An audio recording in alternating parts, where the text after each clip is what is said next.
Good morning বন্ধুরা, তোমাদের পছন্দের ধারাবাহিক শুভ বিবাহের আজকের পর্বের রিভিউ নিয়ে আমি চলে এসেছি তোমাদের সামনে। বাংলা সিরিয়াল সমাচারে তোমাদের স্বাগত জানিয়ে আজকের পর্বের রিভিউ আমি শুরু করছি। গল্পের শুরুতে আমরা দেখতে পাচ্ছি যে সবাই মিলে তো খুব মজা করছে। বিচ্ছু বলছে, দেখ দেখ এই রোম্যান্সের চ্যাপ্টারটা না ঝিনুকের কাছ থেকে ভালো করে শিখে নিস তোরা, ঝিনুক আর সমুদ্রের কাছ থেকে। তখন তেজরা বলছে, খুব পেকেছিস না তোরা ছোটরা, দাঁড়া। সুধা বলছে, বড়দের সাথে ফাজলামি করা এবার তোরা বন্ধ কর, অনেক হয়েছে। এরপরে সুধা বলে, দাঁড়ান আমি কিছু স্ন্যাক্স বানিয়ে আনছি। এরপরে সুধা যখন যাবে তখন দেখা যাচ্ছে শম্ভু কাকা একজন কাজের মেয়েকে নিয়ে এসছে। সে আর কেউ নয়, ইমন। একদম মুখে ঘোমটা টোমটা টেনে একদম কাজের মেয়ে সেজে কাজ কাজ দরকার বলে চলে এসেছে। শম্ভু কাকা বলছে, আমি ওকে রেখেই নিলাম, তাহলে এত লোকে রান্না করতে সুবিধেও হবে, আর বৌমনি তোমাকে অত কিছু করতে হবে না।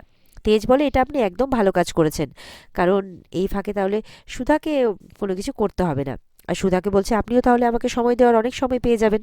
এদিকে অনিমেষ বলছে, ভালোই হয়েছে বল, ছোট কাকির শরীরটা খারাপ হলো বলে আমাকেও এখানে থেকে যেতে হলো, না হলে তো এত আনন্দ আমি করতেই পারতাম না। তখন তেজ জিজ্ঞাসা করছে, ছোট কাকির শরীর এখন কেমন আছে? বলছে, এখন একটু ভালো আছে। তখন সুধা মনে মনে ভাবছে, এই ছোট কাকির বিষয়টা কিন্তু আমার একদম ভালো লাগছে না। যেহেতু তাকে আজকে এখান থেকে যেতে বলা হয়েছিল, সেহেতু ছোট কাকি এখন শরীর খারাপের বাহানা শুরু করেছে। সুধা তো মনে মনে ভাবছে যে কিছু একটা নিয়ে আমার খটকা লাগছে।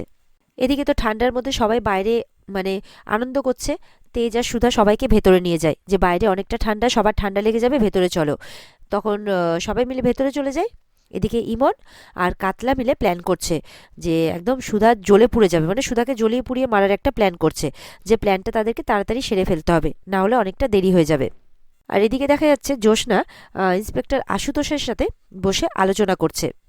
মানে তার হাজব্যান্ডকে যেহেতু পাওয়া যাচ্ছে না, কোনো খোঁজ পাওয়া যাচ্ছে না, সেই কারণেই ইন্সপেক্টর আশুতোষ তো বলছে যে আপনি সবখানে খোঁজ নিয়েছেন ওর ম্যানেজারের কাছে, তারপর উনি যেখানে হোটেলে উঠেছিলেন সেখানে। বলছে, হ্যাঁ আমি সবখানে খোঁজ নিয়েছি, কিন্তু ও এই হোটেলে ওঠেইনি। তখন ইন্সপেক্টর আশুতোষ বলছে, তার মানে ওনার যেখানে যাওয়ার কথা উনি সেখানে যাননি। তো উনি কি বাড়িতে সবসময় সব কিছু বলে যান? বলে, হ্যাঁ সবসময় আমাকে সব কিছু বলে যান, আমাকে না হলেও মাকে তো অবশ্যই বলে যায়।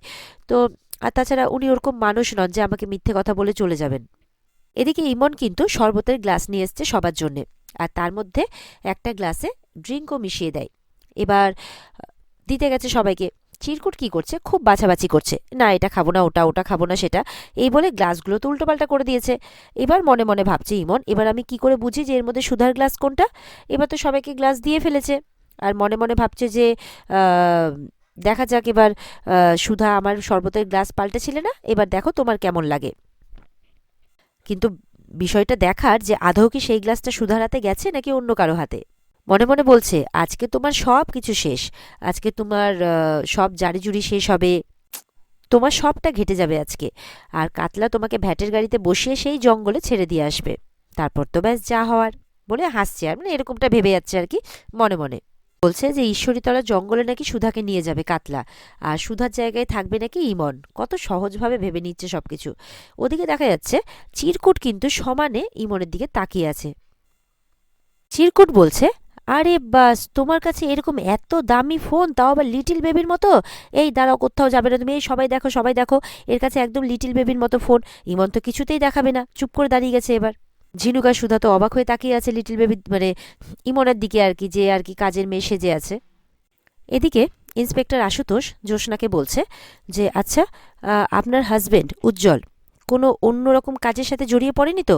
বলে, আপনি কি বলতে চাইছেন? বলে, না কোনো আনএথিক্যাল কাজ, মানে আপনারা হয়তো জানেন না। বলে, দেখুন উনি আমার কাছে ভগবান। জ্যোৎস্না বলছে, ওনার মতো ভালো মানুষ আমি জীবনে আর একটাও দেখিনি, তাই আপনি ওরকম কথা ওনার ব্যাপারে বলবেন না। আমি মনে করেছিলাম আপনি একজন ভালো পুলিশ অফিসার, সাথে একজন ভালো মানুষ। আমি জানতাম না যে আপনি এরকম। তা না হলে আমি অন্য থানাতে অন্য পুলিশ অফিসারের কাছে যেতাম, আপনার কাছে আসতাম না। এই বলে জ্যোৎস্না যখন রেগে উঠে যাচ্ছে, তখন তার মাথাটা ঘুরে ওঠে, সে অজ্ঞান হয়ে যায়, আর ইন্সপেক্টর আশুতোষ তাকে ধরে ফেলে। এদিকে তেজ আসে। তেজ জিজ্ঞাসা করছে, আচ্ছা আপনার কাছে এত দামি ফোন কোত্থেকে এলো?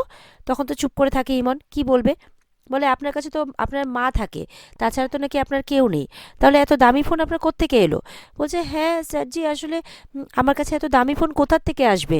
তখন ইমন বাহানা করছে যে কোনো বড়লোক বাড়িতে সে কাজ করতো, আর সেখানকার মেম সাহেব খুশি হয়ে তাকে নাকি সেটা দিয়েছিল। তেজ বলছে, ও আচ্ছা আচ্ছা, কেউ খুশি হয়ে আপনাকে দিয়েছিল। তা আপনার মুখের এই ঘুমটাটা এত বড় লম্বা টানা কেন? আমি তো ছোট থেকে এই গ্রামে আসি, মানছি 20 বছর আসিনি, কিন্তু ছোট থেকে আমি এই গ্রামে আসি, এখানে কিন্তু এই ঘুমটার চলটা নেই। তাহলে আপনার এই মাথার মধ্যে এত এরকম ঘুমটাটা কেন? তখন ইমন কি করছে, তেজের হাত দুটো ধরে নেয়, ধরে বলছে, তাহলে কি ঘোমটাটা সরিয়ে দেবো? এরমভাবে বলছে। তেজ তো অবাক যে এরমভাবে হাত ধরে নিচ্ছে একটা কাজের মেয়ে মানে। তখন তেজ হাতটা সরিয়ে দেয়, মানে। আর ওদিকে ইয়ে আসে, সুধা আসে, বলছে, এই চুমকি, তুমি যাও তো এখান থেকে, তুমি যাও। তখন কাজের মেয়ে সেজে ইমন কি করছে, যেতে যেতে আবার পড়ে যাওয়ার ইয়ে করে, পড়ে যাওয়ার ভান করতে থাকে। তখন তেজ গিয়ে আবার তোলে। তখন সুধা বলছে, ইস, এই চুমকিটা কত গায়ে পড়া রে বাবা, না মোটেও ভালো লাগছে না। এরপরে তেজ বলে, আপনার এই ঘুমটার জন্য আপনি বারবার করে পড়ছেন। বলে, ঘুমটাটা কি সরিয়ে দেব? বলে, না একদম না, আপনি দেখে হাঁটুন। ঝিনুক বলছে, আমি কি আপনাকে দিয়ে আসবো? বলে, না আমি চলে যেতে পারবো। এই বলে ইমন ওখান থেকে চলে যাচ্ছে। যাওয়ার সময় মনে মনে বলছে, আর 5 মিনিট দাও সুধা, তারপরে ওষুধ কাজ করতে শুরু করবে। আর ওদিকে কিন্তু সুধা তেজের উপরে খুব রেগে গেছে, যে তেজ গিয়ে গিয়ে বারবার করে ধরছে, তেজের গায়ে পড়ছে। এই একটা অভিমান হয় আর কি স্বামী স্ত্রীর মধ্যে, সেরকমই একটা নোকঝোক চলছে তাদের মধ্যে আর কি। এদিকে দেখা যাচ্ছে কিন্তু ঝিনুকের অলরেডি নেশা হয়ে গেছে। তার মানে ওষুধটা সুধার কাছে যায়নি, ঝিনুকের কাছে গেছে। এরপরে তো ঝিনুক সমুদ্র সবাই মিলে তার দাদা, মানে জামাইবাবু আর দিদিকে নিয়ে মজা করতে থাকে, তাদের চোখ বেঁধে দেয়। আর বলে, এবার আমরা দেখব যে দুজন দুজনকে কি করে খুঁজে পায়। এরকম একটা গেম খেলাচ্ছে আর কি। এদিকে তো চোখ বাঁধা অবস্থাতেও তেজ সুধাকে খুঁজে খুঁজে নেয় আর কি। তেজ সুধাকে ধরে ফেলে। তারপরে সুধা কি করে, মানে তেজের পায়ে হোঁচট লেগে তেজের গায়ে পড়ে যায়। তখন ওটা দেখে ইমন ভাবছে বোধহয় সুধার নেশা হয়ে গেছে, মানে ওষুধ কাজ করা শুরু করে দিয়েছে। তখন তো ইমন চলে যায় ওখান থেকে, বলছে আর কিছুক্ষণ, তারপরেই সুধা পুরো একদম সুধার খেলা শেষ। এদিকে সুধার চোখ খুলে দিচ্ছে তেজ। তারপর তো সবাই ডান্স করছে ওদিকে, এদিকে তেজও সুধার সাথে ডান্স করছে। আর ডান্স করতে করতেই তেজ সুধার কাছে ক্ষমাও চাইছে কান ধরে। ওদিকে ঝিনুকও কিন্তু ডান্স করছে সমুদ্রের সাথে। ঝিনুককে দেখে বোঝাই যাচ্ছে যে তার কিন্তু, মানে সে হুঁশ হারাচ্ছে আর কি, তার নেশা হচ্ছে। এদিকে ইমন সুধার ঘরে ঢুকে পড়েছে, সুধার শাড়ি নিয়েছে। বলছে যে ওদিকে সুধাকে ভাগাড়ের গাড়িতে তুলে দেবে কাতলা, আর এদিকে তেজের পাশে সুধা সেজে থাকবো আমি। এদিকে ঝিনুকের তো পুরো অবস্থা খারাপ। ঝিনুক তো আলাদাই রকম ব্যবহার করছে। শরবত খাবে শরবত খাবে করে দেখা যাচ্ছে শরবতটা সুধার গায়ে পড়ে যায়, সুধার শাড়িটা ভিজে যায়। সুধারা সবাই ভাবছে যে হঠাৎ করে ঝিনুকের হলোটা কি, ঝিনুক এরকম আচরণ করছে। এদিকে সুধা বলছে, থাক আমি শাড়িটা চেঞ্জ করে নেব, মানে তেজ যখন বলছে শাড়িটা আপনার ভিজে গেছে, তখন সুধা বলছে। আর এদিকে দেখা যাচ্ছে ইমন, মানে সুধার ঘরে একদম সুধার মতো শাড়ি কাপড় পরে, সুধার মতো হেয়ার স্টাইল করে, টিপ পরে, সেজে গুজে পুরো সুধার মতো করে একদম রেডি। আর বলছে, আর মাত্র 10 মিনিট, 10 মিনিটের মধ্যেই এই গাড়ি 10 মিনিট দাঁড়াবে, সুধাকে বস্তায় পুরে কাতলাদা ওই গাড়িতে ভরবে, আর ওই গাড়ি নিয়ে চলে যাবে সুধাকে জঙ্গলে। আর এদিকে তেজের সাথে আমি সুধার জায়গা নিয়ে নেব, মানে এরকম একটা প্ল্যান করে নিয়েছে আর কি। এদিকে তো জ্যোৎস্নাকে একটা চেয়ারে নিয়ে বসাই ইন্সপেক্টর আশুতোষ, আর চোখে মুখে জল ছেটানো হচ্ছে। আর জ্যোৎস্নাকে ডাকছে যে, ম্যাডাম আপনি ঠিক আছেন? কিছুক্ষণের বাদে জ্যোৎস্নার হুঁশ ফেরে। তখন বলে, আপনার শরীর ঠিক আছে? আপনাকে ডাক্তারের কাছে নিয়ে যাব? জ্যোৎস্না বলছে, না না আমি ঠিক আছি, আসলে সকাল থেকে অনেক চিন্তা করছি তো, মনে হয় বিপিটা বেড়ে গেছে। এদিকে তো কাতলা পুরো সেজেগুজে চলে এসেছে। আর ইমন কাতলাকে ফোন করে বলে দিচ্ছে, হাতে মাত্র 10 মিনিট আছে, কাজে যাতে কোনো ভুল না হয়। কাতলা বলছে, অনেক টাইম, চিন্তা করবেন না, কাজ ঠিকমতো হয়ে যাবে।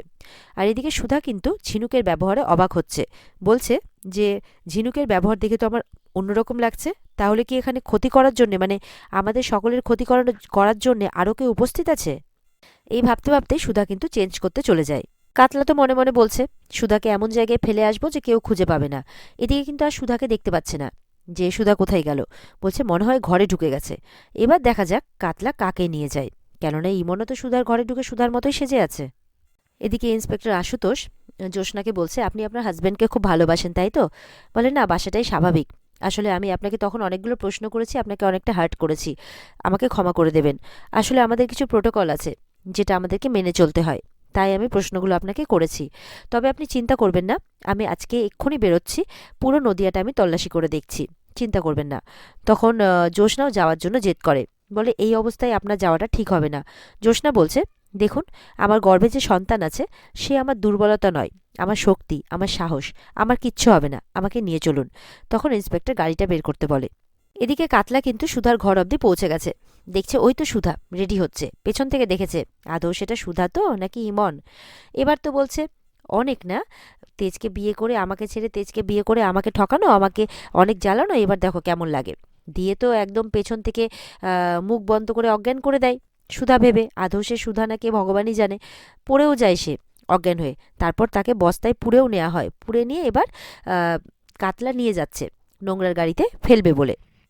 আর এদিকে তেজ কিন্তু খুব চিন্তা করছে যে সুধা তো সেই যে কাপড় ছাড়তে মানে গেলেন আর কি চেঞ্জ করতে, কই এখনো তো আসছেন না উনি। এদিকে ঝিনুকের এইরকম আচরণ দেখে অনিমেষ মনে মনে বলছে, ও শুধু আমাদের না, এই বাড়ির বউদেরও খাওয়ার অভ্যেস আছে দেখছি, ঠাম্মিকে গিয়ে খবরটা দিতে হবে। বলছে কিন্তু ঠাম্মি কি আমার মুখের কথা বিশ্বাস করবে? প্রমাণ চাইবে তো, কিছু কটা ছবি তুলে নি বরং। এদিকে ঝিনুক তো এতই ছটপট করছে যে তার ছবিটাও অনিমেষ ঠিক করে তুলতে পারছে না, মানে দূর থেকে চুপ করেও তুলতে পারছে না। আর এদিকে তেজ তো চিন্তা করছে যে ঝিনুক এরকম করছে কেন, তাহলে কি ওর ড্রিঙ্কে কেউ কিছু মিশিয়েছে। এদিকে তেজ কিন্তু ড্রিঙ্কের বোতলটা দেখে ফেলে আর মনে মনে ভাবছে কিছু একটা, তার মানে এখানে গন্ডগোল আছে, সুধার কোনো বিপদ হবে না তো। এরকমটাই চিন্তা করছে তেজ। আর এখানে আজকের পর্ব শেষ হয়ে যায়। তো বন্ধুরা, এই ছিল আজকের পর্বের রিভিউ। ভালো লেগে থাকলে অবশ্যই কিন্তু পর্বকে তোমরা লাইক, কমেন্ট আর সাবস্ক্রাইব করতে ভুলবে না। আমি জানি আজকের পর্ব তোমাদেরকে খুব ভালো লেগেছে। তো চ্যানেলকে কিন্তু সাবস্ক্রাইব অবশ্যই করে দেবে, কেমন, যাতে এরকম জমজমাট পর্ব আগামী দিনগুলোতে আমরা আরও তোমাদের কাছে নিয়ে আসতে পারি। তাহলে অবশ্যই তোমাদের পর্বটা ভালো লেগেছে। আর ভালো লেগে থাকলে কি করবে, পর্বের বিস্তারিত দেখার জন্যে অবশ্যই তোমরা স্টার জলসার পর্দায় নজর রাখবে। তাহলে আজকের মতো এই পর্যন্তই। দেখা হচ্ছে আগামীকালকে নতুন পর্বের রিভিউ নিয়ে। সবাই ভালো থাকবে। টাটা।